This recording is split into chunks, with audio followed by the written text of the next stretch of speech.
Capítulo 21. Método de las artes. 1. Fácil y breve es la especulación o teoría de las cosas y no proporciona sino entendimiento, pero su aplicación es ardua y prolija, si bien de una utilidad extraordinaria, dice Vives. Y siendo esto así, debemos buscar con toda diligencia el motivo de que la juventud se deje guiar con facilidad en aquellas cosas que constituyen el arte. 2. El arte requiere previamente tres cosas. 1. Modelo, que es la forma externa y determinada mirando la cual intenta el artista producir otra semejante. 2. Materia, que es aquello que ha de recibir nueva forma. 3. Herramientas con las cuales se lleva a efecto el trabajo. 3. La enseñanza del arte. Dados ya el modelo, materia y herramientas, exige estas otras tres condiciones. 1. Uso legítimo. 2. Sabia dirección. 3. Ejercicio frecuente. Esto es, dónde y cómo se ha de emplear cada requisito para que el discípulo aprenda, y en tanto que se emplean, se le ha de dirigir para que no cometa error en la operación y corregirle si se le cometiera, y finalmente, que no deje de errar y corregir su error hasta que llegue a obrar con certeza y facilidad sin error alguno. 4. Acerca de esto hay que tener en cuenta 11 reglas. 6 respecto del uso, 3 en cuanto a la dirección y 2 referentes al ejercicio. 5. Lo que ha de hacerse debe aprenderse haciéndolo. Los artesanos no entretienen con teorías a los que aprenden sus artes, sino que los dedican al trabajo para que fabricando aprendan a fabricar, esculpiendo a esculpir, pintando a pintar y saltando a saltar, etc. Luego también en las escuelas deben aprender a escribir escribiendo, a hablar hablando, a cantar cantando, a razonar razonando, etc. De este modo las escuelas no serán sino talleres destinados a los trabajos. Así todos experimentarán en la práctica la verdad de aquel proverbio, construyendo construimos. 6. Siempre ha de haber una forma y norma determinadas para lo que debe hacerse. El discípulo procurará imitarla, examinándola y como siguiendo sus mismas huellas. Cierto es que nadie puede por sí mismo, desconocedor del asunto, idear qué y cómo debe hacerse. Es preciso que se le determine y enseñe. Sería una verdadera crueldad obligar a alguno a hacer lo que tú deseas sin que sepa qué es lo que quieres. Querer que trace líneas rectas, ángulos rectos y círculos sin antes ponerle a mano el nivel, la regla o el compás y sin enseñarle su empleo. Hay que procurar seriamente que en la escuela haya modelos o ejemplares de lo que tenga que hacerse e imágenes verdaderas, ciertas, sencillas y fáciles de entender e imitar, ya sean bosquejos o dibujos de las cosas o advertencias y preliminares de los trabajos. Entonces ya no será absurdo exigir a aquel quien se ha dado a luz que vea, que ande el que ya tiene sus pies libres, que trabaje el que tiene las herramientas en la mano. 7. Debe enseñarse el empleo de las herramientas con ellas mismas, no con palabras. Esto es, con ejemplos mejor que con preceptos. Ya en otro tiempo enseñó Quintiliano que es camino largo y difícil el de los preceptos, breve y eficaz el de los ejemplos. Pero ¡ay, qué poco se han acordado de esto las escuelas actuales! En efecto, han abrumado de tal manera a los alumnos de gramática con preceptos, reglas, excepciones de las reglas y limitaciones de las expresiones, que muchas veces no saben los pobres qué han de hacer y se quedan embobados antes de comprenderlo. Por el contrario, vemos a los artesanos que no proceden de esta manera, llenando de reglas a sus aprendices, sino que los llevan al taller y les hacen presenciar sus trabajos y después, haciendo que los imiten, el hombre es un animal imitador, les ponen las herramientas en las manos y les enseñan cómo hay que cogerlas y emplearlas. Si cometen errores, los amonestan y corrigen, siempre con el ejemplo más que con las palabras. Y la práctica nos atestigua que con gran facilidad consiguen una buena imitación. Cierto es aquel elegante refrán de los alemanes: un buen predecesor hace un buen continuador, y también el dicho de Terencio: marcha tú delante, yo te seguiré. Puede tener aquí su apropiado lugar. Esta es la manera como vemos a los niños aprender a andar, correr, hablar y jugar a diversos juegos, solamente por la imitación, sin fastidiosos preceptos. Los preceptos son espinas para la inteligencia, porque requieren mucha atención y esfuerzo. En cambio, los ejemplos dan extraordinaria facilidad hasta los más obtusos. Además, no podrá nadie tener práctica de cualquier lengua o arte con los preceptos solamente, pero el uso proporciona esta práctica de modo absoluto, sin necesidad de preceptos. 8. Los ejercicios deben comenzar por los rudimentos y no por los trabajos serios.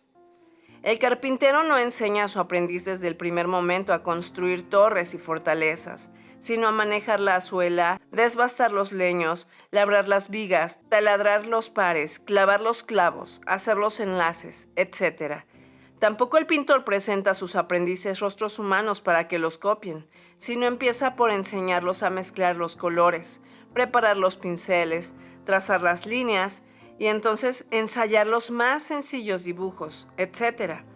Y el que instruye a un niño en el arte de la lectura no le muestra todo el contenido del libro, sino primero los elementos singulares, que son las letras. Después, el conjunto de estas reunido en sílabas, luego las palabras y por último las oraciones, etc.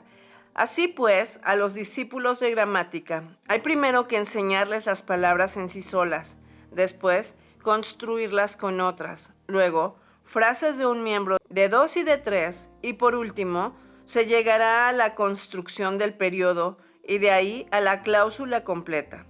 Igualmente en la dialéctica, primero aprenderán las cosas y a distinguir sus conceptos por los géneros y diferencias, luego a coordinarlas entre sí, según su mutua relación, que en algún sentido guardan todas unas con otras, después a definir y clasificar, y entonces a investigar el qué, de dónde y por qué se afirma de cada cosa, y su idea, y si es por modo necesario y contingente.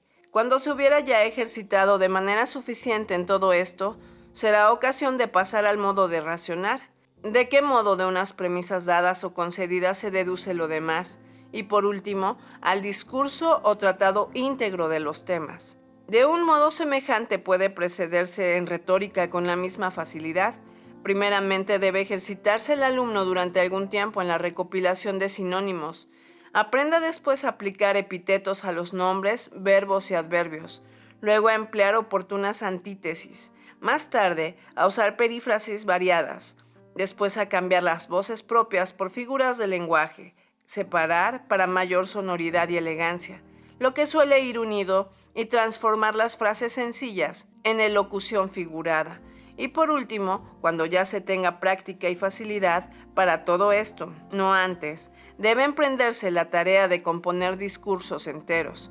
Si de esta manera se marcha gradualmente en cualquier arte, es imposible no lograr rápido y sólido aprovechamiento. El fundamento de lo dicho quedó expuesto en el capítulo 17, fundamento 4. 9.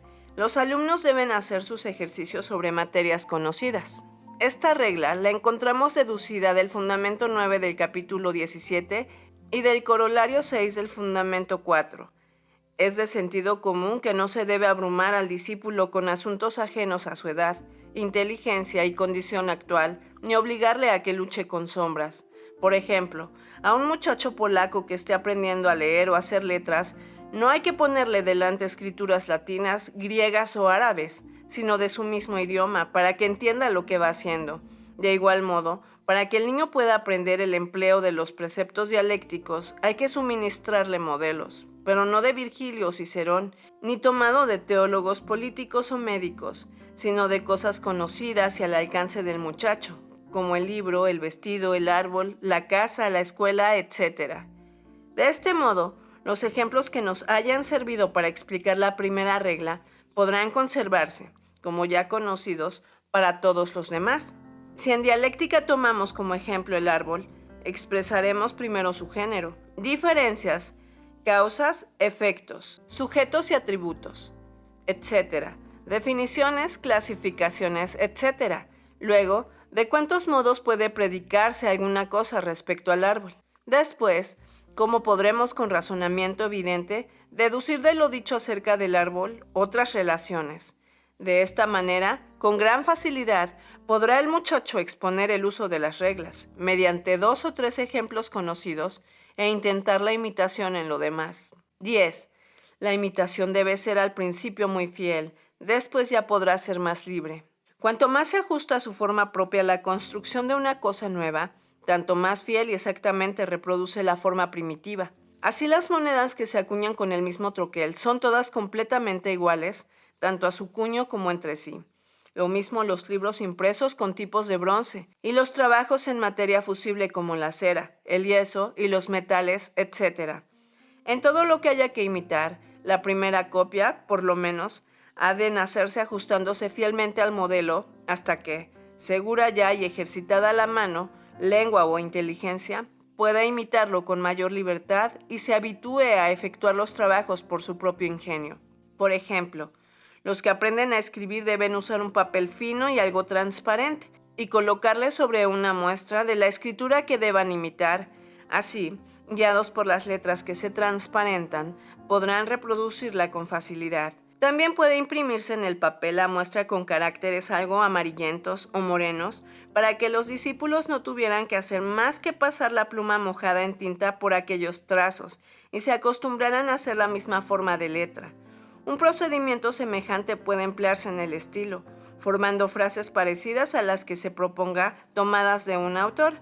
Así, al decir rico en bienes, hágase imitar la frase y se dirá rico en monedas, rico en dinero, rico en ganado, rico en viñas, etc. Cicerón dice, Eudemo es, sin disputa, el primero en astrología, según la opinión de los más doctos varones. Para imitar esta frase se dirá, Cicerón es, sin disputa, el primero en la elocuencia, según la opinión de los más doctos varones. Pablo es el primero de los apóstoles en la opinión de toda la iglesia, etc. Lo mismo en la lógica, aquel dilema, o es de día o de noche. Así que es de noche, luego no es de día. Puede ser imitado fácilmente con todas las proposiciones contrarias opuestas del modo dicho. Por ejemplo, o es inculto o erudito. Es así que es inculto, luego no es erudito. Caín fue piadoso o fue impío. Es así que no fue piadoso, luego, etc. 11. Debe cuidarse que la forma de lo que haya de hacerse sea la más perfecta posible. Y así, el que haga la imitación con más fidelidad podrá llegar a ser considerado perfecto en su arte. Así como nadie es capaz de trazar líneas rectas con una regla torcida, así tampoco hay nadie que obtenga una copia perfecta de un modelo defectuoso. Hay, pues, que procurar que no solo en la escuela, sino en la vida toda, los modelos de los que tengamos que hacer sean reales, exactos, sencillos y fáciles. Ya sean imágenes, dibujos o bosquejos de las cosas, ya sean observaciones o reglas, que sean breves, claras, inteligibles por sí y ciertas sin excepción. 12.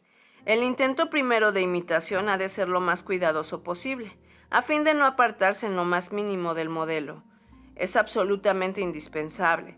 Todas las cosas primeras son el fundamento y base de las que han de seguir. Si son firmes, con firmeza se podrá construir las demás. Si indecisas, habrá siempre indecisión. Y así como los médicos han observado que los vicios de la digestión primera no se corrigen en la segunda ni en la tercera, así en cualquier operación los primeros errores vician todo el que sigue. Por esto, Timoteo el músico exigía doble retribución a aquellos discípulos que llegaban a él con algunos conocimientos del arte adquiridos en otra escuela, porque decía que su trabajo era doble también. Había de corregir lo que antes aprendieron mal y volver a enseñarlo bien. Hay, pues, que procurar que los discípulos pongan todo su empeño en imitar cuidadosamente los modelos de su arte, y vencida esta dificultad, todo lo demás será fácil. A semejanza de la ciudad cuyas puertas han sido tomadas, que puede considerarse en manos del vencedor. Debe, sin embargo, evitarse la precipitación a fin de que nunca se pase a lo consiguiente sin dejar bien sentado lo que antecede. Bastante camina el que nunca se aparta del camino, y el tiempo que se gasta en fundamentar bien los principios no es tiempo perdido, sino un grandísimo ahorro de él para llegar a lo que sigue con facilidad, rapidez y seguridad. 13. Los errores deben ser corregidos por el maestro mismo, pero haciendo notar de paso múltiples observaciones, que llamamos reglas y excepciones de estas reglas. Hasta aquí hemos venido afirmando que las artes deben ser enseñadas más con ejemplos que con palabras, y ahora añadimos que han de acompañarse preceptos y reglas que dirijan la operación y eviten el error, para explicar con claridad lo que en el modelo se haya contenido, dónde debe empezar la operación, a qué fin se encamina y cómo se desarrolla, y cómo conviene proceder en cada cosa. Todo esto dará por resultado el conocimiento sólido del arte y la confianza y seguridad en la imitación, pero conviene sobremanera que tales preceptos sean muy breves y muy claros para que no haya necesidad de detenerse en ellos, y una vez aprendidos nos presten continua utilidad, aún ya remotos. Así el niño que empieza a andar, le son utilísimos los andadores y después no le sirven para nada. 10. 14. La enseñanza completa de un arte abarca la síntesis y el análisis. En el capítulo 18, Fundamento y, con ejemplos tomados de la naturaleza y artes mecánicas, hemos demostrado que la síntesis tiene aquí el más importante papel, y lo que a continuación exponemos afirma que en la mayor parte de los casos deben preceder los ejercicios sintéticos. 1. Como en todo debe empezarse por lo más fácil. Entendemos con mayor facilidad lo nuestro que lo ajeno. 2. Los autores velan, de intento, sus enseñanzas con el fin de que los discípulos puedan con más o menos trabajo desentrañarlas en el momento, y podrán seguramente hacerlo si ya están ejercitados en trabajos propios, aunque sean muy rudimentarios. 3. Lo que se persigue en primer lugar debe ser también lo primero en la ejecución. Aquí pretendemos que los aficionados a las artes estén dispuestos para entender los nuevos inventos, no para utilizar solamente los ya conocidos. 15. Sin embargo, también es indispensable utilizar el análisis escrupuloso de las obras e inventos ajenos. Solo podrá conocer suficientemente un camino el que lo ha recorrido muchas veces de una parte a otra y sabe con certeza los ramales, encrucijadas y sendas que aquí y allí tiene. Además, son diversas y en cierto modo infinitas las maneras de las cosas para que puedan encerrarse todas en preceptos o retenerse en una sola inteligencia. Son muchas las cosas que se nos ofrecen, y no podemos hacerlas nuestras si no las distinguimos, conocemos y despiertan en nosotros el hábito de producir otras semejantes mediante la imitación y emulación. 16. Así, pues, lo que nosotros queremos es que en todo arte se construyan modelos o ejemplares completos y perfectos de cuanto puede, suele y debe referirse a aquel arte, fijando a su lado las observaciones y reglas que declaren el porqué de lo hecho y de lo que hay que hacer. Dirijan los ensayos, eviten los errores y den remedio para los cometidos. Luego, sométanse al estudio del discípulo otros ejemplos para que él ajuste cada uno a sus modelos y haga otros parecidos a imitación de los propuestos. Después hágase examinar obras ajenas, pero de insignes artistas, y aplíquese las reglas y modelos antedichos, para hacer más patente su utilidad, bien para aprender el arte de ocultar lo artificioso. Con la continuada repetición de este ejercicio será capaz de juzgar con acierto acerca de los inventos suyos y ajenos. 17. Estos ejercicios deben continuarse hasta adquirir el hábito del arte, pues solo el uso es quien hace artífices. Capítulo 22. Método de las lenguas. 1. Las lenguas se aprenden, no como parte de la erudición o sabiduría, sino como instrumento para aumentar la erudición y comunicarla a otros. Por lo tanto, deben aprenderse. 1. No todas, porque es imposible. Tampoco muchas, porque es inútil, puesto que se roba el tiempo debido para otras cosas, sino las necesarias solamente. Son necesarias la propia respecto a la vida doméstica, las lenguas vecinas en cuanto a la comunicación con los países limítrofes, como a los polacos, por un lado la alemana y por otros la húngara, valaca y turca, y con el fin de leer los libros sabiamente escritos, la latina para la erudición general, la griega y arábiga respecto a los filósofos y médicos, y la griega y la hebrea en lo tocante a la teología. 2. No deben aprenderse todas completamente a la perfección, sino conforme a la necesidad. No es tan necesario hablar el griego o el hebreo con igual facilidad que la lengua usual, puesto que no tenemos con quién conversar. Basta, por tanto, aprenderlas lo suficiente para leer y entender los libros. 3. El estudio de las lenguas debe ir paralelo al conocimiento de las cosas, principalmente en la juventud. a fin de que aprendamos a entender y expresar tantas cosas como palabras. Pretendemos formar hombres, no loros, como hemos dicho en el capítulo 19, Fundamento 6. 4.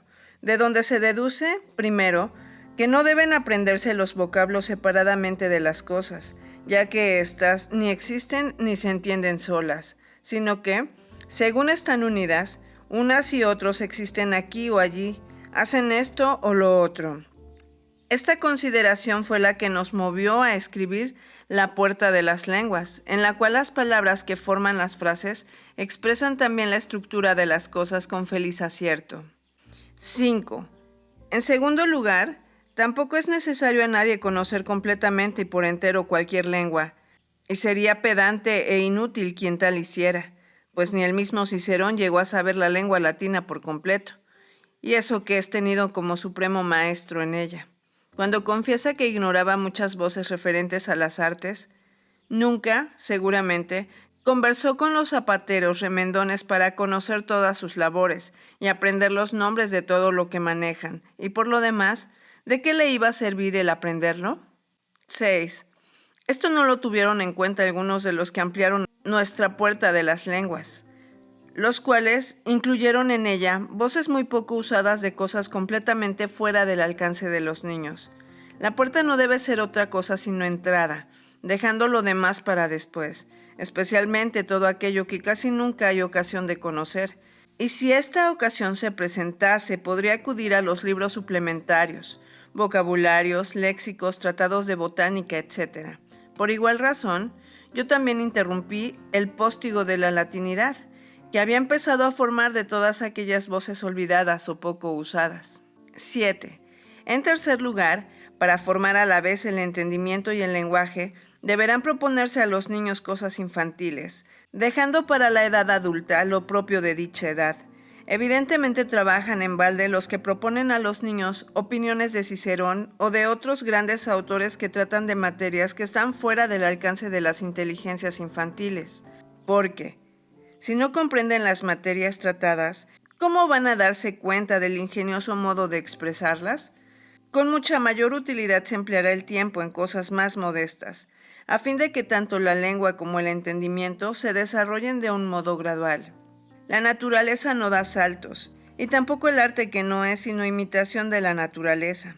Antes hay que enseñar al niño a andar que adiestrarle en el baile. Antes cabalgará en una vara de caña que guiará enjaezados caballos. Antes balbuceará que hablará. Y antes hablará que pronunciará elocuentes discursos. Ya negaba Cicerón que se pudiese enseñar oratoria a quien no supiese hablar. 8. En cuanto a la poliglotía, con este método se conseguirá el resultado breve y con poco trabajo de aprender muchas lenguas por medio de las 8 reglas que siguen. Primero, 9. Cada lengua debe aprenderse por separado. En primer lugar, desde luego, la lengua corriente, luego aquellas que se emplean con frecuencia en lugar de la usual, como son las de los países circundantes. Estimo que deben anteponerse las lenguas que sean vulgares a los doctos, luego la latina y después de esta la griega, hebrea, etc. Una después de otra, no al mismo tiempo, de lo contrario se confundirían unas con otras. Sin embargo, una vez que ya estén firmemente sabidas por el uso, podrán útilmente compararse por medio de diccionarios comunes, gramáticas, etc. Segundo, 10. Cada lengua tenga su tiempo determinado. No hay tampoco que convertir en una gran obra estos adornos y perder con los vocablos el tiempo que necesitamos para las cosas. La lengua corriente, como se refiere a las cosas que poco a poco van presentándose al entendimiento, requiere necesariamente varios años, pongamos 8 o 10, esto es, toda la infancia y parte de la puericia. De esta podemos pasar a otra lengua vulgar, cualquiera de las cuales puede muy bien aprenderse en el espacio de un año. El estudio de la latina puede hacerse en 2 años. Uno basta para el griego y un semestre para el hebreo. Tercero, 11. Toda lengua debe aprenderse más con el uso que por medio de reglas. Esto es, oyendo, leyendo, volviendo a leer, copiando y haciendo ejercicios de palabra y por escrito con la mayor frecuencia posible. Véase lo que se ha dicho en el capítulo precedente, reglas 1 y 11. Cuarto, 12. No obstante, las reglas servirán para ayudar y afirmar el uso. Esto es lo mismo que hemos dicho en el capítulo anterior. Regla segunda, etc. Desde luego, esto es de extraordinaria aplicación a las lenguas sabias que forzosamente hemos de aprender en los libros, pero también puede entenderse respecto de las lenguas vulgares, pues tanto la italiana como la francesa, alemana, bohemia y húngara pueden estar contenidas en reglas y preceptos y de hecho ya lo están. 13. Los preceptos referentes a las lenguas deben ser gramaticales, no filosóficos. Es decir, no deben investigar con sutileza las razones o causas de las voces, frases o enlaces, porque es necesario que sea así o de otro modo, sino que deben explicar, sin arte alguno, cómo y qué ha de hacerse. La especulación sutil de las causas y enlaces, semejanzas y diferencias, analogías y anomalías que afectan a las palabras y a las cosas, es propia de la filosofía y no hace sino entretener al filólogo. 14. La lengua más conocida ha de ser la normal de los preceptos que para la nueva lengua se escriban, de manera que solamente se haga notar la diferencia de la una a la otra. Repetir lo que es común no solamente es inútil, sino que ocasiona perjuicio, porque asusta a la inteligencia con la idea de una prolijidad y discordancia mayor de la que efectivamente existe. Por ejemplo, no hay necesidad alguna de repetir en la gramática griega las definiciones de nombres, verbos, casos, tiempos, etc., ni las reglas de sintaxis, que no aportan nada nuevo, porque todo esto se supone ya sabido. De manera que solamente hay que hacer notar aquello en que la lengua griega se aparta de la latina, que ya conocemos. Entonces, la gramática griega se quedará reducida a unas cuantas hojas y todo aparecerá más claro, fácil y seguro. 15. Los primeros ejercicios de la nueva lengua han de hacerse sobre materia conocida. De este modo, no tendrá necesidad del entendimiento de aplicarse conjuntamente a las palabras y al asunto, y por ello distraerse y disminuir su intensidad, sino solamente atenderá a las palabras y con más facilidad y prontitud se adueñará de ellas.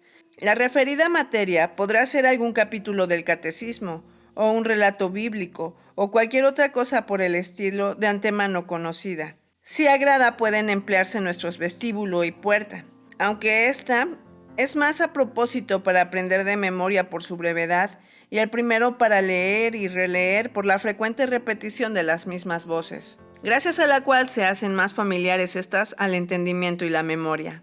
8. 16. No todas las lenguas pueden aprenderse con el mismo y único método. Esto es con el uso, añadiendo preceptos muy fácilmente que señalan tan solo las diferencias respecto a la lengua conocida, y con ejercicios sobre materias que sean también conocidas, etc. 17. Sobre el aprendizaje perfecto de las lenguas. Ya dijimos al comienzo de este capítulo que no todas las lenguas que se aprenden han de serlo con igual cuidado. Únicamente en la lengua propia y en el latín debemos fijar con preferencia nuestra atención para obtener en ellas la mayor perfección posible. El estudio de estas dos lenguas debemos dividirlo en 4 edades. Primera edad ha de ser infantil balbuciente, en la cual aprenderán a hablar de cualquier modo. En la segunda edad ha de ser pueril adolescente, en la cual aprenderán a hablar con propiedad. Tercera edad ha de ser juvenil, florida, en la cual aprenderán a hablar con elegancia. Cuarta edad ha de ser viril, potente, en la cual aprenderán a hablar con energía. 18. Solo se marcha rectamente cuando se camina por grados. De otro modo todo es confusión, dislocación y disgregación, como nosotros mismos hemos experimentado muchas veces. Los aficionados a las lenguas irán adelante con facilidad por medio de estos 4 grados, si saben escoger con cuidado los instrumentos para aprender las lenguas, esto es, los libros, ya didácticos, que deben darse a los que aprenden, ya informadores, compuestos para el manejo de los que enseñan, ambos breves y metódicos. 19. Los libros didácticos habrán de ser 4, conforme a los grados de las edades. 1. Vestíbulo. 2. Puerta. 3. Palacio. 4. Tesoro de autores. De la lengua latina, por ejemplo, con los libros suplementarios. 20. El vestíbulo debe comprender lo referente al silabeo, con algunos centenares de vocablos distribuidos en refranes o proverbios, llevando anejos unos cuadros de declinaciones y conjugaciones. 21. La puerta. Contendrá todos los vocablos más comúnmente usados en el idioma, unos 8,000 contenidos en sentencias breves, en las que se expresarán las cosas en su sentido natural. Aquí se añadirán algunos preceptos gramaticales breves y claros que expongan con toda sencillez la verdadera y genuina forma de escribir, formar, pronunciar y construir las voces de aquella lengua. 22. El palacio. Encerrará en sí diversos discursos acerca de todas las cosas, formados con frases de todas clases y adornos oratorios, con anotaciones marginales de los autores de quienes se toma cada trozo. Al pie deberán mencionarse las reglas acerca de los 1000 modos de variar y matizar las frases y oraciones. 23. El tesoro se llama a los autores clásicos que con gravedad y energía han escrito acerca de cualquiera materias, anteponiendo las reglas para buscar y reunir los nervios de la oración y sustituir los idiotismos con toda propiedad. Aquí se hace por vez primera. Se escogerán algunos de estos autores para ser leídos en la clase y con los demás se formará un catálogo a fin de que no se ignore quiénes son. Si alguien tuviera después ocasión o gana de consultar los autores que traten de este o el otro asunto. 24. Llamamos libros suplementarios a los que nos sirven para sustituir a los didácticos con expedición y mayor fruto. Son a saber, al vestíbulo, el índice de todas sus voces, usual latino y latino usual. A la puerta, el diccionario etimológico, expresando las voces primitivas en latín y lengua usual, por sus derivados y compuestos, y exponiendo el porqué de las significaciones. Al palacio, el diccionario fraseológico, usual corriente, latín latino, y si es necesario griego, griego, reuniendo en una, con la expresión del lugar en que se hallan, las diversas frases, elegantes sinonimias y perífrasis que aparecen diseminadas en dicho palacio. Al tesoro, le servirá de suplemento y refuerzo el prontuario universal, desarrollando de tal manera la riqueza de ambas lenguas, corriente y latina y luego latina, griega, que no haya nada que aquí no se encuentre, y concierten todas entre sí para expresar con propiedad el sentido directo, con metáforas, el figurado, jocosamente lo jocoso y proverbialmente lo proverbial. No es verosímil que exista algún país cuya lengua sea tan pobre que no tenga suficiente riqueza de voces, frases, sentencias y refranes para disponerlos con inteligencia y aplicarlos a la lengua latina, y seguramente no habrán de faltar, si se tiene habilidad para imitarlos y construirlos, parecidos con los que más se asemejen. 25. Aún estamos esperando el dicho prontuario universal. El jesuita polaco Gregorio Napio prestó un gran servicio a su país con su tesoro, que llamó polaco latino griego. Pero en él son de notar estos 3 defectos. Primero, que no reunió todas las voces y frases de la lengua patria. Segundo, que no las dispuso en el orden que antes recomendábamos, para que conviniesen unas con otras. Las propias con las propias, las figuradas con las figuradas, las anticuadas con las anticuadas, hasta donde pudiera hacerse, con lo cual aparecería por igual la propiedad, esplendor y riqueza de cada lengua. Por el contrario, hace corresponder a cada voz y frase polaca mayor número de voces latinas, y nosotros deseamos que a cada una corresponda a otra, a fin de que todas las elegancias latinas tengan equivalencia en nuestro idioma, con lo cual será este prontuario utilísimo para traducir cualquier libro de latín al idioma corriente y viceversa. Tercero, querríamos en el tesoro de Napio mayor cuidado al disponer la serie de las frases, esto es, que no se agrupen de cualquier manera, sino que precedan las formas sencillas e históricas de hablar, luego las oraciones más notables, después las poesías más sublimes o difíciles e insólitas, y por último, las antiguas. 26. Pero dejaremos más adelante la completa crítica sobre la estructura de este prontuario universal, así como también el enseñar a manejar el vestíbulo, puerta, palacio y tesoro, con tan estudiada manera y orden, que infaliblemente haya de resultar lo que es nuestro fin, la perfección de la lengua. El tratado especial acerca de todo esto corresponde a la peculiar organización de las clases. Capítulo 23. Método de las costumbres. 1.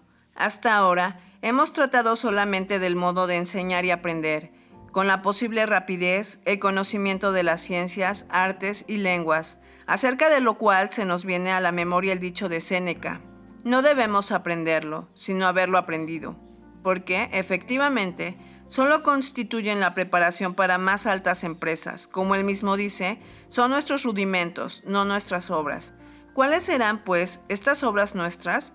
El estudio de la sabiduría, que nos tornará sublimes, fuertes y magnánimos.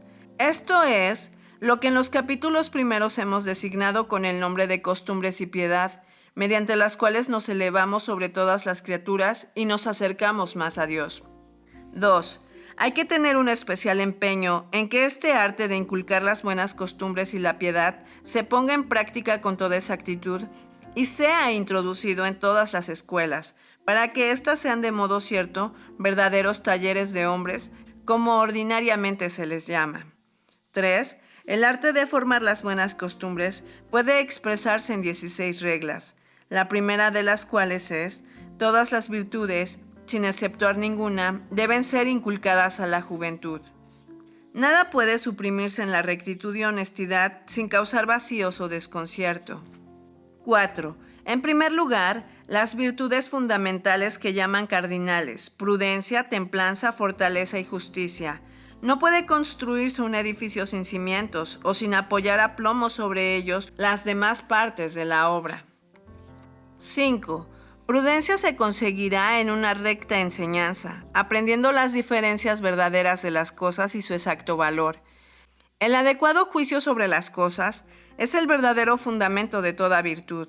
Muy hermosas son las palabras de Vives. La verdadera sabiduría consiste en juzgar con rectitud acerca de las cosas, de manera que estimemos cada una de ellas tal y conforme es, para no correr tras las viles, creyéndolas preciosas, ni rechazar las preciosas, juzgando las viles. No menospreciar lo que debe alabarse, ni ensalzar lo que debe ser vituperado. De aquí nacen todos los errores y vicios en la mente de los hombres. No hay en la vida humana nada tan funesto como la perversión de los juicios que impide dar a cada cosa su justo valor.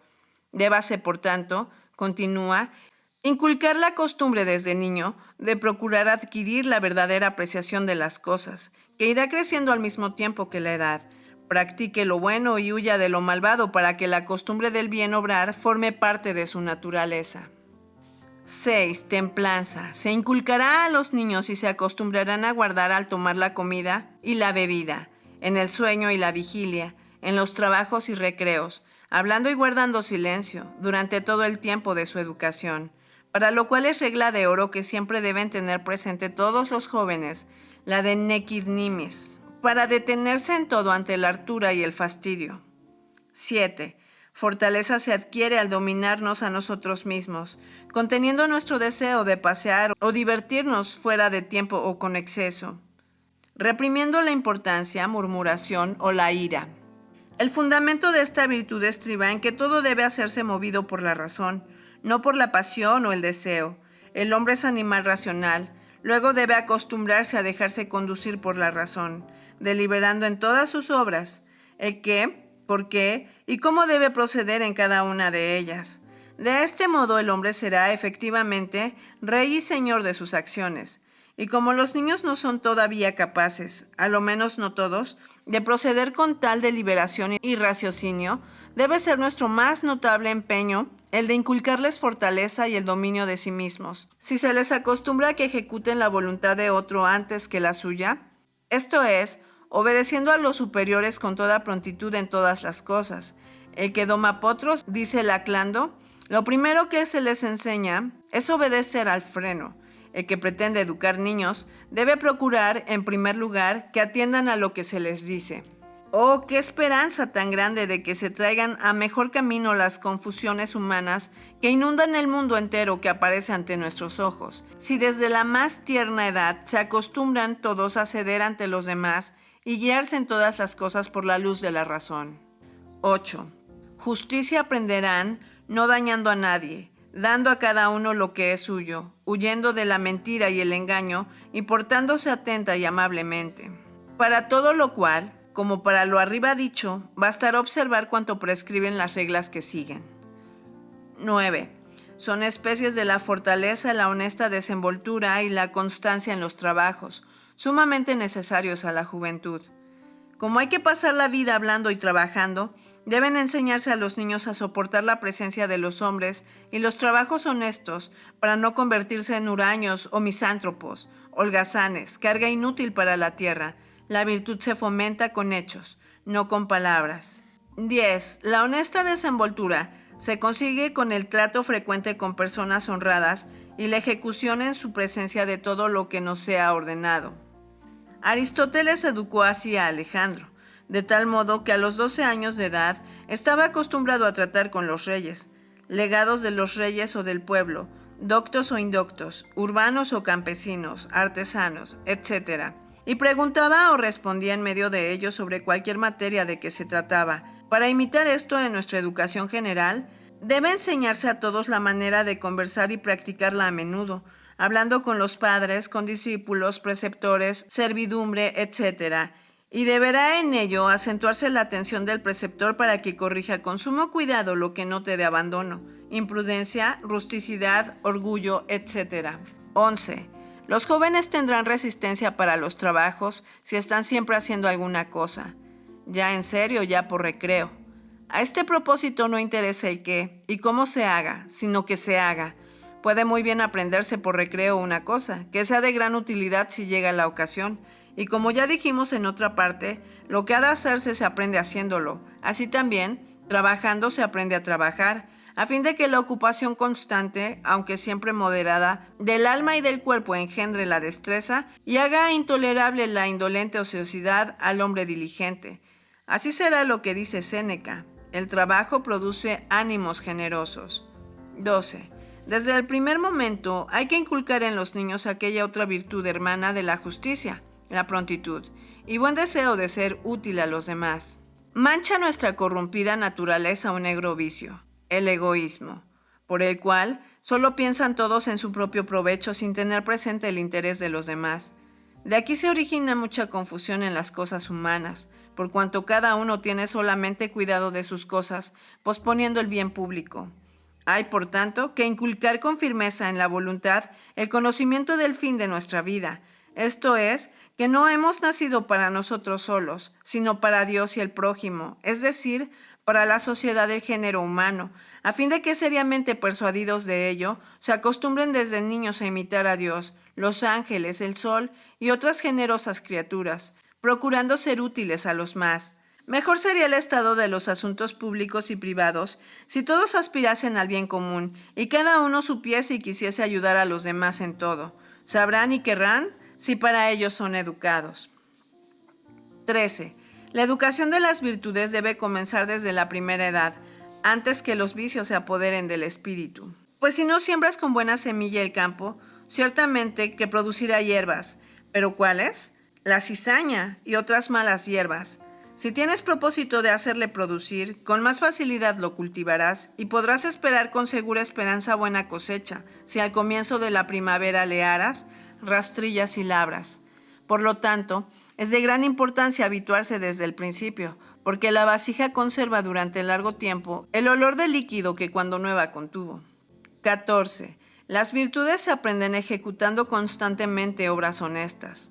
Ya hemos visto en los capítulos 20 y 21 que lo cognoscible se aprende conociendo y lo que ha de hacerse haciéndolo. Y de igual manera que los niños enseñan a andar andando, a hablar hablando, a escribir escribiendo, etc., así aprenderán la obediencia, obedeciendo, la abstinencia con la sobriedad, la veracidad, diciendo siempre la verdad, la constancia, perseverando en todo, etc., con tal que haya quien les dirija con la palabra y el ejemplo. 15. Continuamente se pondrán de relieve los ejemplos de la vida de los padres, madres, preceptores y condiscípulos. Los niños son como los monos. Cuanto ven, ya sea bueno ya malo, intentan al momento imitarlo, aún sin mandárselo. Y por eso aprenden antes a imitar que a conocer. Podemos entender igualmente los ejemplos vivos que los tomados de la historia. Pero, no obstante, nos impresionan antes los vivos porque nos tocan más de cerca y con mayor fuerza. Será un medio eficaz para estimular a los discípulos hacia la vida honesta el ejemplo de los padres honrados, fieles guardianes de la disciplina doméstica o de los preceptores, los más escogidos de los hombres. 16. Deben, sin embargo, los ejemplos ir acompañados de preceptos y reglas de vida. De esta manera, la imitación se corregirá, adicionará y asegurará. Véase lo que se ha dicho en la regla 9 del capítulo 21. Se tomarán estos preceptos de la Sagrada Escritura y de las sentencias de los sabios. Por ejemplo, ¿por qué y cómo se debe huir de la envidia? ¿Con qué armas ha de defenderse el corazón de los dolores y desgracias humanas? ¿Cómo deben moderarse las alegrías? ¿Cómo ha de contenerse la ira y huirse los amores ilícitos? Y otras cosas por el estilo conforme la edad y el aprovechamiento de los alumnos. Hay que guardar con toda diligencia a los muchachos de las malas compañías para que no se corrompan. El mal siempre atrae con tenacidad y mayor facilidad a causa de la corrupción de nuestra naturaleza. Hay por lo mismo que apartar de la juventud con decidido empeño todas las ocasiones de corrupción, como son las malas compañías, las conversaciones imprudentes y los libros necios. Los ejemplos viciosos que entran en nosotros por los ojos o los oídos son como veneno para el alma. También deben evitarse el ocio para no aprender a obrar mal, por no hacer nada, adquirir torpeza y dificultad de espíritu por lo mismo. Será lo más conveniente estar siempre ocupado, ya en cosas serias, ya en alguna distracción, para no dejar ocasión alguna a la holganza. 18. Es absolutamente necesaria la disciplina para prevenir y contrarrestar las malas costumbres, puesto que apenas podemos estar tan sobre aviso que no nos veamos arrastrados por alguna maldad. Satanás, nuestro enemigo, no solamente nos acecha cuando dormimos, sino cuando vigilamos y al sembrar en las almas la buena simiente, procura interponerse para mezclar la semilla de su cizaña, que la misma naturaleza corrompida hace brotar aquí y allá, de manera que es necesario valerse de la fuerza para detener el mal. Este se corrige eficazmente por medio de la disciplina, esto es, con reprimendas y castigos, con palabras y azotes, conforme la gravedad del asunto lo demanda, siempre a continuación de la falta, para sofocar en su primer brote al vicio que nace, o mejor, si es posible, arrancarle de raíz. Así pues, debe mantenerse en las escuelas severa disciplina, no tanto para las letras, que rectamente enseñadas son goces y estímulos para el ingenio humano, cuanto para el fomento y guarda de las buenas costumbres. Acerca de la disciplina hablaremos más adelante en el capítulo 31. Capítulo 24. Método de inculcar la piedad. 1. Aunque la piedad es un don de Dios y nos viene del cielo, siendo maestro y doctor de ella el Espíritu Santo, como éste obra ordinariamente por medios ordinarios y elige como auxiliares suyos a los padres, preceptores y ministros de la Iglesia para que planten y rieguen con sumo cuidado las plantas del paraíso. Primera de Corintios 3, 6, 8. Es necesario que éstos conozcan el fundamento de sus obligaciones. 2. Anteriormente hemos explicado lo que quiere decir el nombre de piedad, esto es, que, instruidos rectamente sobre las materias de la fe y la religión, sepa nuestro corazón buscar a Dios, a quien la Sagrada Escritura llama escondido, Isaías 45:15, y Rey invisible, Hebreos 11:27, es decir, que se oculta con el velo de sus obras, y presente invisiblemente en todo lo visible, lo rige también de modo invisible, donde quiera que lo halle, seguirle, y una vez seguido, gozarle.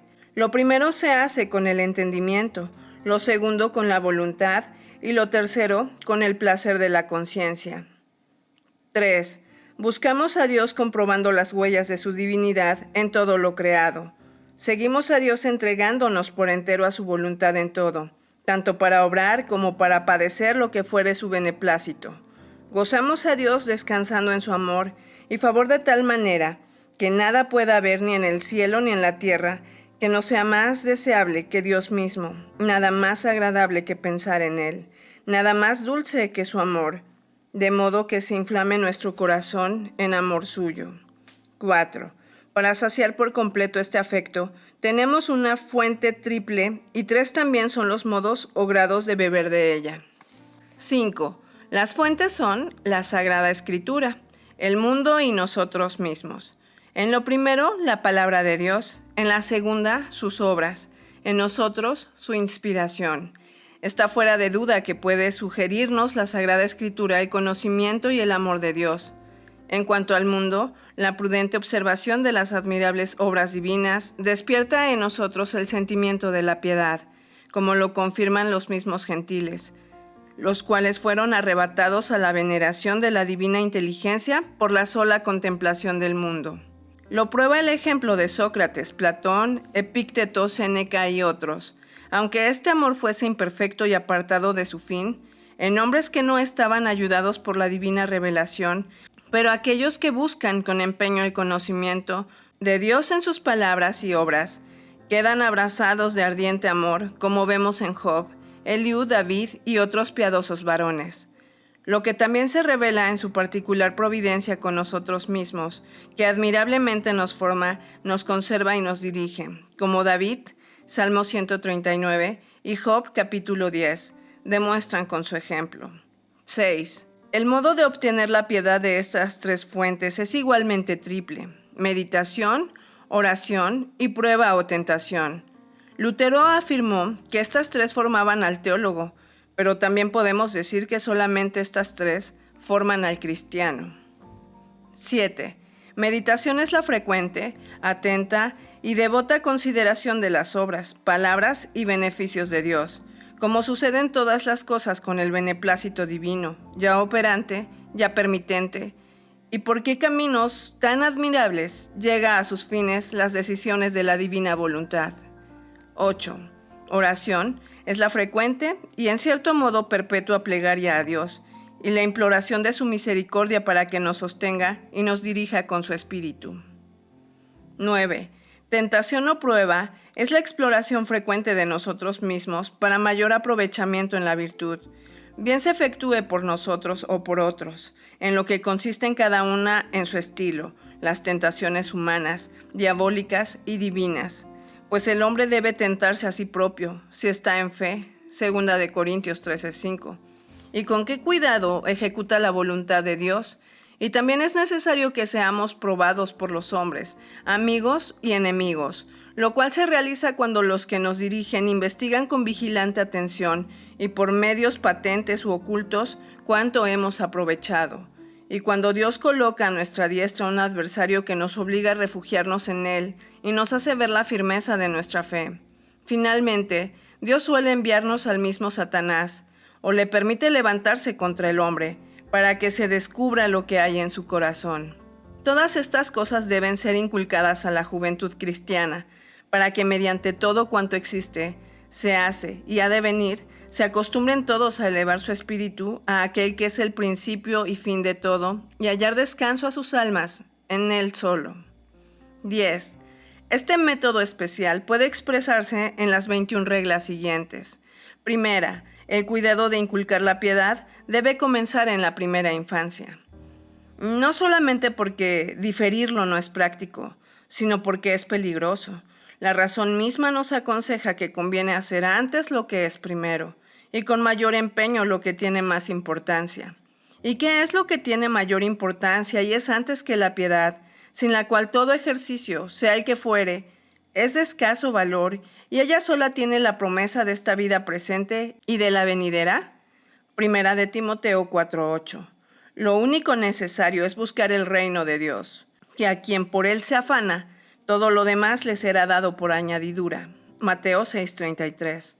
También es peligroso diferirlo, porque si las almas de los párvulos no son criadas en el amor de Dios, con mayor facilidad sobrevendrá el desprecio tácito de la divinidad y la irreligión en el transcurso de la vida pasada, sin cuidado de Dios, durante algún tiempo, hasta el punto de que, después, solo con gran trabajo, o tal vez nunca, podrá lograrse la enmienda. Así, el profeta, dolorido por el horrendo diluvio de impiedad que inundaba a su pueblo, dice que no quedaba nadie a quien Dios enseñase, fuera de los apartados y quitados de los pechos, esto es, los párvulos, Isaías 28:9. De otros, dice otro profeta, que no podían ser corregidos para obrar bien, porque estaban habituados a obrar mal, Jeremías 13:23. 11. Desde que por primera vez saben usar sus ojos, lengua, manos y pies, deben aprender a mirar a los cielos, a tender sus manos hacia lo alto, a nombrar a Dios y a Cristo, a doblar la rodilla ante su invisible majestad y a rendirla toda veneración. No son los niños tan incapaces de esto como imaginan aquellos que tratan este asunto con negligencia, sin tener en cuenta cuán necesario es librarnos de Satanás, del mundo y de nosotros mismos. Aunque al principio no entiendan lo que hacen, ya que es endeble todavía el uso de su razón, sin embargo, es conveniente que aprendan a ejercitarse con el uso para que sepan qué debe hacerse. Después, que con el ejercicio hayan aprendido lo que deben hacer, con mayor facilidad podrá inculcárseles lo que inmediatamente sigue, que empiecen a comprender lo que se hace por qué y cómo puede hacerse rectamente. Dios mandó en su ley que se le dedicasen todas las primicias. ¿Por qué no?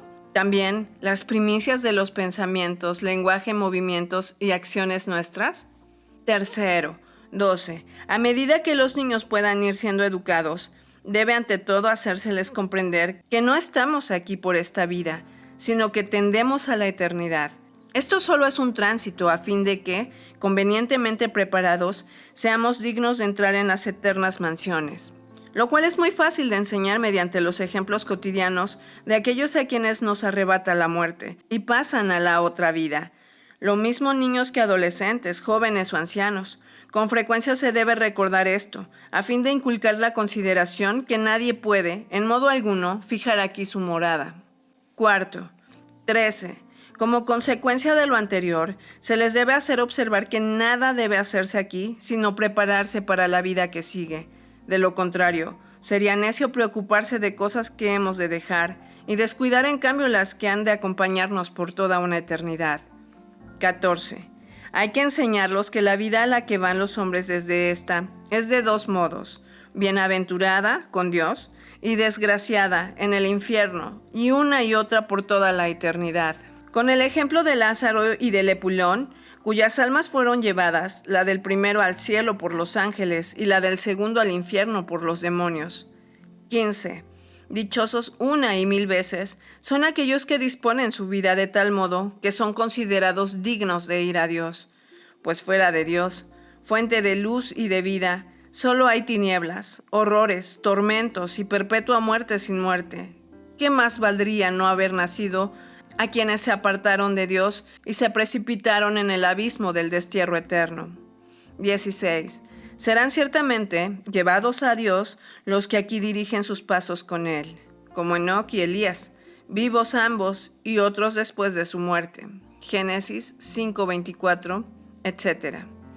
17. Dirigen sus pasos con Dios quienes siempre le tienen ante su vista, le temen y guardan sus mandamientos. Esto afecta al hombre entero.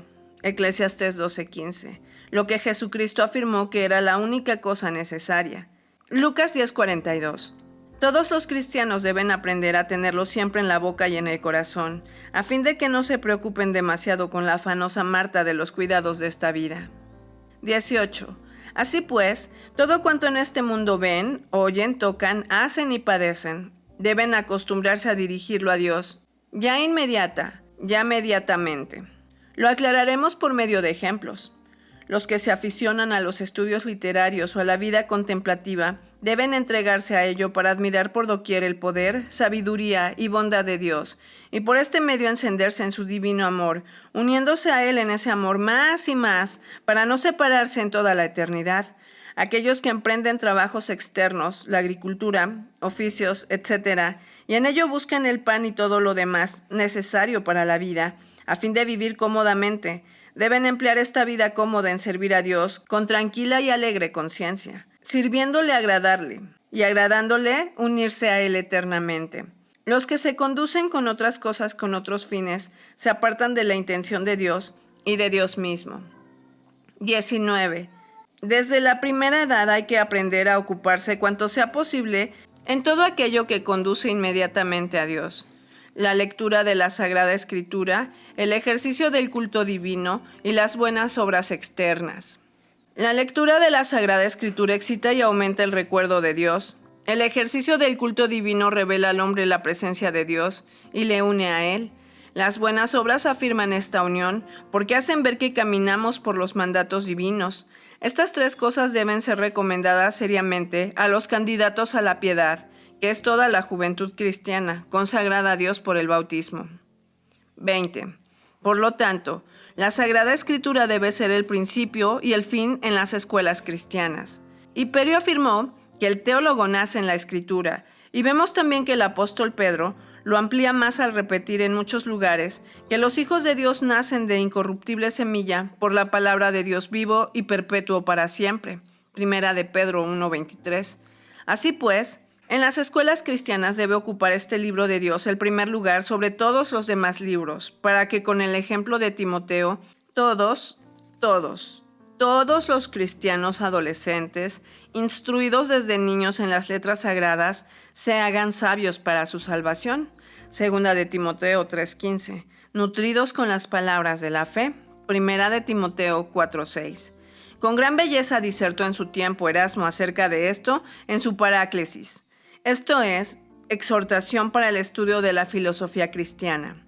La Sagrada Escritura, dice, se aplica a todos igualmente, se acomoda a los párvulos, atemperándose a su capacidad, alimentándolos con la leche, nutriéndolos y sustentándolos, haciendo todo hasta que nos hagamos grandes en Cristo. Y lo mismo que nos deja a los ínfimos, es también admirable para los mayores. Es pequeña con los pequeños, es sumamente magna con los grandes. No desdeña ninguna edad, ningún sexo, ninguna fortuna, ninguna condición. No es más común y útil a todos el sol que la doctrina de Cristo. No aparta de sí a ninguno, a no ser que él mismo se separe en su daño, etc. Añade, ojalá que todo esto se difundiese en las lenguas de todas las gentes, para que pudiesen leerlo y conocerlo, no solo los escoceses e irlandeses, sino los turcos y sarracenos. Realícese que, aunque muchos se rían, otros tantos seguramente lo aprovecharán. Ojalá cantase algo de esto el labrador que guía la esteba. Ojalá el tejedor lo recitase entre los telares, y el caminante distrajese con ello la pesadez del camino, y todas las conversaciones de los cristianos versasen acerca de esto. Somos de ordinario lo que revela nuestras diarias ocupaciones. Coja cada uno lo que pueda y exprese lo que le sea posible. El que está detrás no envidia al que va delante. El que está antes, anime al que le sigue, no le desprecie. ¿Por qué hemos de limitar a unos pocos lo que debe ser profesado por todos? Y al final, ¿cuántos en el bautismo hemos prometido sobre las palabras de Cristo? Si lo juramos de verdad, debemos ser instruidos en los dogmas de Jesucristo, entre los brazos de nuestros padres y en el regazo de nuestras madres. Profundísimamente se siembra y con tenacidad arraiga lo que llena por vez primera la vasija nueva del alma. El primer balbuceo sirva para nombrar a Cristo. En su evangelio se forme la primera infancia, que yo desearía que se explicase para ser amado por los niños. Sobre esto versen sus estudios hasta que con tácitos aumentos crezcan en el varón robusto en Cristo. Dichoso aquel a quien la muerte sorprende en estas enseñanzas. Procurémoslas todos con ansias, abracémoslas y besémoslas, dediquémonos a ellas con ahínco, y en ellas muramos y seamos transformados, ya que las costumbres siguen a las enseñanzas, etc. El mismo Erasmo, en el Compendio de Teología, dice, no ha sido inútil a mi ciencia el aprenderme a la letra los libros divinos, y al no entenderlos, con el autor Agustín, etc. Así pues, en las escuelas cristianas no deben estar Plauto, ni Terencio, ni Ovidio, ni Aristóteles, sino Moisés, David, Jesucristo, y deben idearse los modos de virtud de los cuales la Biblia sea tan familiar como el alfabeto a la juventud consagrada a Dios. Todos los hijos de los cristianos son santos, Primera de Corintios 7:14. Así como se construye toda oración con los sonidos y caracteres de las letras, así la estructura completa de la piedad y religión se forma con los elementos de las letras divinas. 21. Todo lo que se aprende en la Sagrada Escritura deberá referirse a la fe, la caridad y la esperanza. Estos son los tres supremos órdenes a que se reduce todo lo demás con que hemos visto que Dios se manifiesta a nosotros. La primera nos da la revelación para que sepamos, la segunda manda para que hagamos, y la última nos promete para que esperemos en su benignidad en esta vida y en la futura. Nada hay en toda la Sagrada Escritura que deje de incluirse en alguno de estos 3 capítulos, por lo cual deben todos ser enseñados a entenderlos para saber discurrir fundadamente acerca de los divinos oráculos. 22. Hay que enseñar prácticamente la fe, la caridad y la esperanza. Desde el primer momento es necesario formar cristianos prácticos, no teóricos, si pretendemos que sean verdaderos cristianos. La religión es cosa viviente, no fingida, y deben revelar efectivamente su vitalidad, de igual manera que germina la simiente colocada en tierra buena. Por esto, la Escritura requiere una fe eficaz, Gálatas 5:6, sin lo cual la denomina muerta, Santiago 2:20, exigiendo también esperanza viva, Primera de Pedro 1:3. De aquí aquella voz tan frecuente en la ley al comunicar desde el cielo lo que se revelaba, para que lo hagamos. Y Jesucristo, si sabéis estas cosas, bienaventurados seréis si las hiciereis. Juan 13:17. 23. La fe, la caridad y la esperanza serán fácilmente enseñadas a practicar si acostumbramos a los niños y a todos a creer con firmeza en lo que Dios nos revela, a ejecutar lo que nos manda y a esperar lo que nos promete. Hay que hacer notar e inculcarlo diligentemente en la juventud, que si quieren que la palabra de Dios sea en ellos fuerza divina para su salvación, deben ofrecer su corazón humilde y devoto, dispuesto siempre en todo a someterse a Dios y sometiéndose ya de hecho. Como el sol no comunica su luz sino a quien no quiere abrir sus ojos, ni los manjares nutren a quien se niega a comerlos, así la luz divina transmitida a las inteligencias, los mandatos que subordinan nuestras acciones y la bienaventuranza prometida a los que temen a Dios, será en vano si no lo rodeamos con fe expedita, ardiente, caridad y firme esperanza. De igual manera que Abraham, padre de los creyentes, creía hasta lo increíble a la razón humana, teniendo confianza en las palabras de Dios, ejecutando lo que era penosísimo para la débil carne, como fue abandonar su patria y sacrificar a su hijo, etc., siguiendo los mandatos de Dios y confiando en sus promesas. Esperaba lo que parecía no poder esperarse. Esta fe, tan viva y eficaz, le fue premiada en justicia, todo cual hay que demostrar a los que se entregan a Dios para que lo experimenten en sí mismos y lo observen continuamente. 24. Todo aquello en que instruyamos a la juventud cristiana después de las escrituras sagradas, ciencias, artes, lenguas, etc. Debemos enseñarlo, subordinándolo a dichas escrituras, para que se pueda advertir y ver claramente que todo es simple vanidad si no se encamina a Dios. Es alabado Sócrates entre los antiguos porque aplicó a las costumbres las desnudas y espinosas especulaciones filosóficas, y los apóstoles procuraron llevar a los cristianos a la dulce caridad de Cristo, desde las intrincadas cuestiones de la ley, Primera de Timoteo 1:5, 6:7, etc. Del mismo modo que algunos piadosos teólogos modernos tornan al cuidado y práctica de la conciencia desde las perplejas controversias, que más destruyen que robustecen a la Iglesia. Oh, compadézcase Dios de nosotros y nos haga encontrar un procedimiento general mediante el cual sepamos encaminar con eficacia a Dios todo cuanto llena el humano entendimiento fuera de él, y enderezar a la consecución de la vida celestial todos los negocios de esta vida humana en que el mundo está engolfado.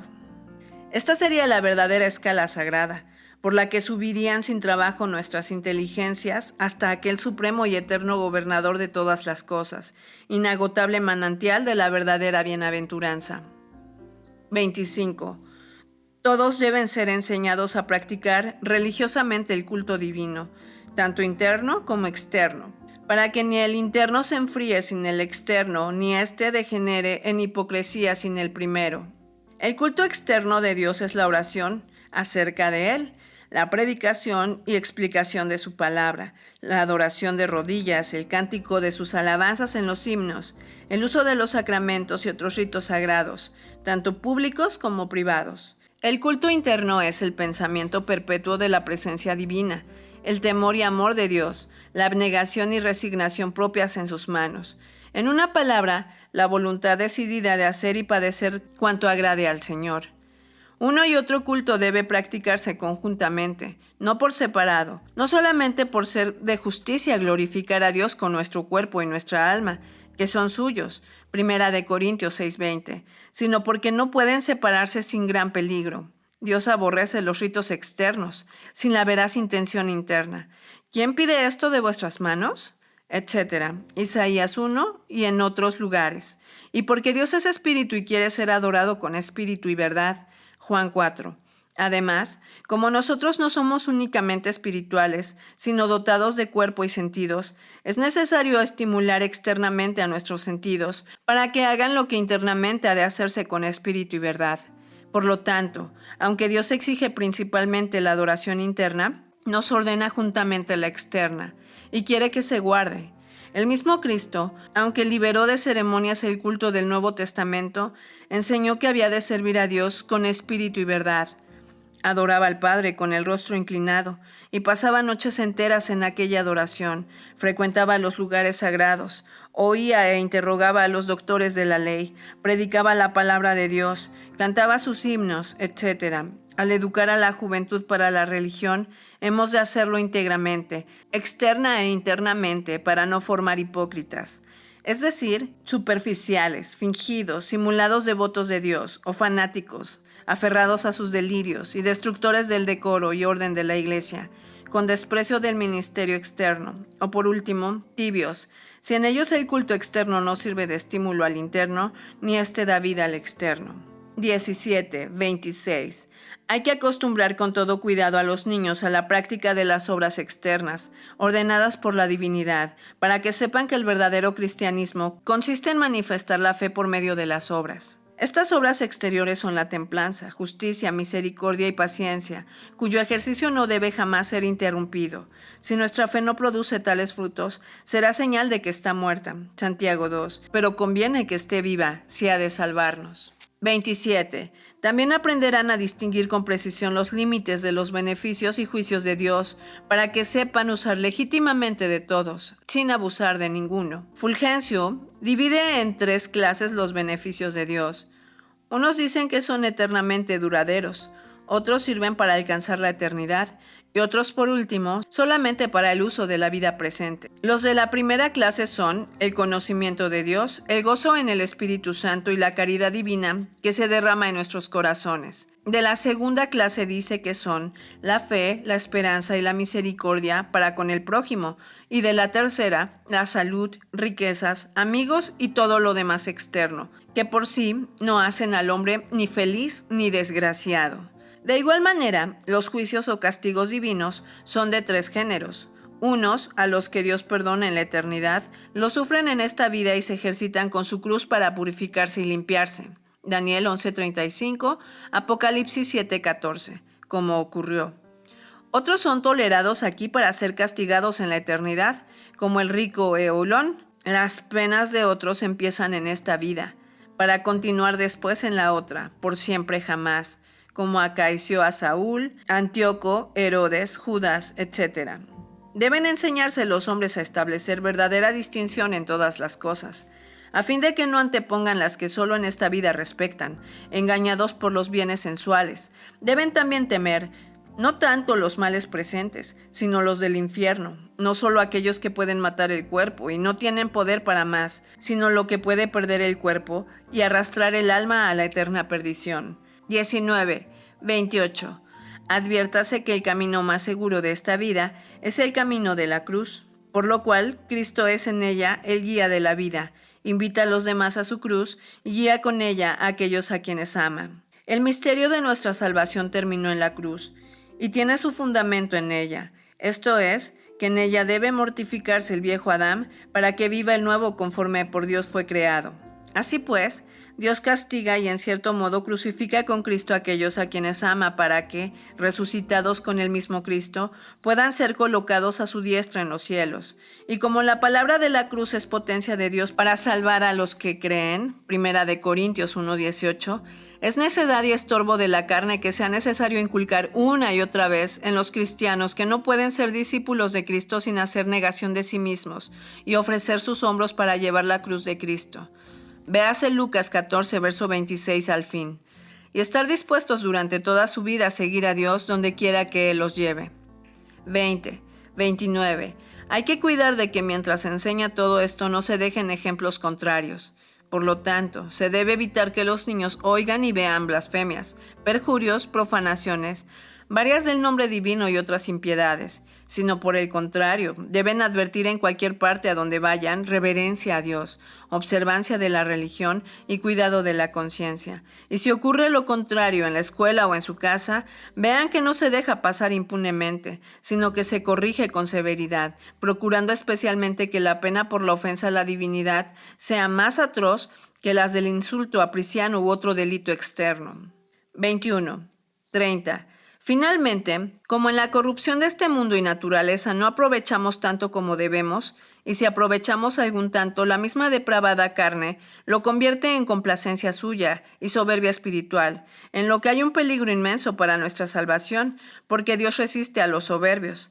Hay que enseñar a todos los cristianos que todas nuestras buenas obras y propósitos nada valen por su misma imperfección, si no nos auxilia con su perfección Jesucristo, el Cordero de Dios que quita los pecados del mundo, en el que el Padre tiene sus complacencias, etc. Solo a Él hay que invocar y únicamente en Él hay que confiar. Así pondremos en lugar seguro la esperanza de nuestra salvación si la prestamos con la fianza de Cristo, piedra angular, que como es cúspide de toda perfección en el cielo y en la tierra, así también es el solo y único iniciador y perfeccionador de la fe, caridad, esperanza y salvación nuestra. Pues, efectivamente, el Padre le envió desde el cielo para que, hecho Emmanuel, Dios y hombre, uniese a los hombres con Dios, y viviendo santísimamente en la humanidad que había aceptado, ofreciese a los hombres el modelo de una vida divina, y al morir inocente expiase por sí mismo las maldades del mundo, y lavase nuestros pecados con su sangre. Finalmente, al resucitar, mostrase la muerte vencida por su muerte, y al ascender a los cielos y enviar al Espíritu Santo como prenda de nuestra salvación, habitase por él en nosotros como templos suyos, y nos gobernase y guardase mientras permanecemos aquí en la lucha, y después nos resucitase y llevase con él, para que donde él esté, estemos también nosotros y esperemos su gloria, etc. 31. Para este único guardador eterno de todos, con el Padre y el Espíritu Santo, sea la alabanza, honor, bendición y gloria por los siglos de los siglos. Amén. 32. Más adelante iremos prescribiendo el modo particular de poner en práctica rectamente todo lo dicho en cada una de las clases de escuelas.